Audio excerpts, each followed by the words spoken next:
Hello friends, आप सभी का स्वागत है वन विद्या चैनल पर। और आज बहुत ही इंटरेस्टिंग सी चीज़ मुझे दिखाई दी जब मैं अपने घर के टेरेस पे गई और वहाँ पर मुझे ये कुछ पुरानी वुड्स मिली जिसमें ये एक फंगस उगे हुए थे। ये अचानक से मेरी नज़र पड़ गई और ये फंगस बहुत ही खूबसूरत लग रहे हैं। तो जब मैंने इसका थोड़ा सा और स्टडी किया तो ये हमने पहले भी ये पढ़ चुका है। इसे गैनोडर्मा मशरूम कहते हैं और ये कॉमनली हमें दिखाई दे जाते हैं जब बारिश का सीज़न आता है। तो ये जो लकड़ियाँ पुरानी हो जाती हैं और जो पेड़ जंगलों में रहते हैं या घर के भी जो पेड़ उगते हैं वहाँ पर जो पुरानी खोखे होते हैं उसमें उग जाती हैं ये आमतौर पे। तो आज हम देखेंगे कि ये मशरूम जो एडिबल भी है इसके और क्या क्या गुण हो सकते हैं। ये जो वाइट कलर का आप स्ट्रक्चर देख रहे हैं किसी डिस्क की तरह, इसे गैनोडर्मा मशरूम कहते हैं और इसे रीशी मशरूम भी कहते हैं या लिंगजी भी कहा जाता है। ये फंगस अपनी मेडिसिनल प्रॉपर्टीज़ और कल्चरल सिग्निफिकेंस के लिए दुनिया भर में मशहूर है।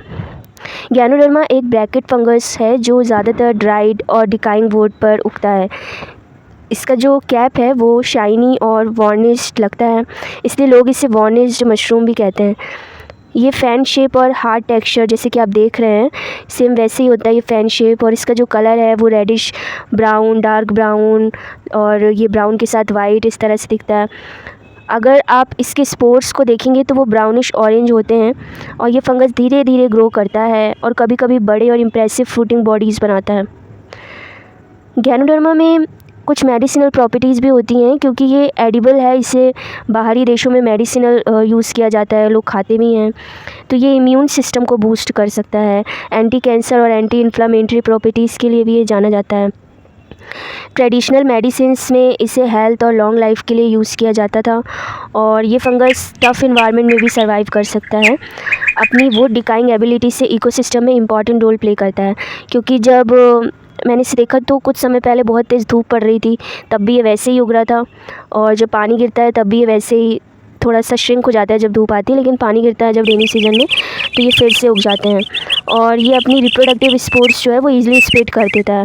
तो एक जगह से दूसरी जगह कभी इंसेक्ट्स के थ्रू, आंट्स के थ्रू है ना, तो ये स्पोर्स इसके फैलते हैं और जहाँ जाता है ये फिर से न्यू मशरूम उग जाता है। चाइना और जापान में इसे लिंगजी कहते हैं और कंट्रीज़ से हेल्थ, लॉन्गेटिविटी और स्पिरिचुअल सिंबल के लिए भी वर्शिप किया जाता है।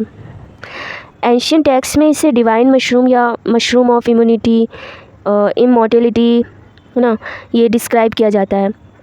यानी ऐसा माना जाता है कि मशरूम जो है वो डिवाइन है और ये इमॉर्टेलिटी के लिए है। ओके, यानी ये मृत्यु से जीत पाने का एक तरह से सिंबल माना जाता है। ये आर्ट, रिलीजियस रिचुअल और ट्रेडिशनल मेडिसिन्स में भी यूज़ होता है और लोग इसे फेंग शुई और प्रॉस्पेरिटी सिंबल के रूप में घर में रखते हैं। और जिन लोगों को फेंग शुई नहीं पता है तो फेंग शुई एक तरह का कल्चर है, एक तरह की हम कह सकते हैं रूल बुक है चाइना की। तो एक तरह का वास्तुशास्त्र है चाइना के हिसाब से।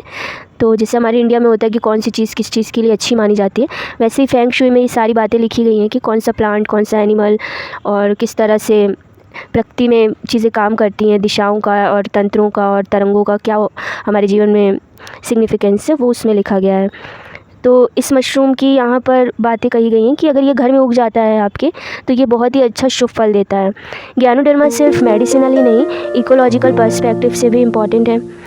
ये डेड वुड और फॉलन ट्रीज़ को डिग्रेड करता है। जैसे ये किसी पुरानी लकड़ी में उग गया तो उसे जो है वो जल्दी जल्दी डिग्रेड करता है। उसके अंदर जो भी सेल्यूलोज के पार्टिकल्स हैं, जो भी कार्बोहाइड्रेट्स हैं, फैट्स हैं, वो उस लकड़ी में से जो है वो खींचता है और ख़ुद को इम्प्रूव करता है।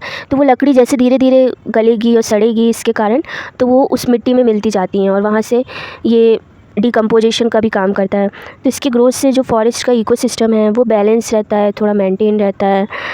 तो जैसे कि हम सभी जानते हैं कि कोई भी चीज़ जो सड़ती गलती है तो उसमें डिकम्पोज़र्स का, यानी कि अब घटक का, छोटे छोटे माइक्रो ऑर्गेनिज्म, फंगई, बैक्टीरिया, इनका बहुत बड़ा रोल होता है। साइंटिस्ट और माइकोलॉजिस्ट गैनोडर्मा को बायो एक्टिव कंपाउंड्स के लिए स्टडी करते हैं जो मॉडर्न मेडिसिन्स में वैल्यूबल है।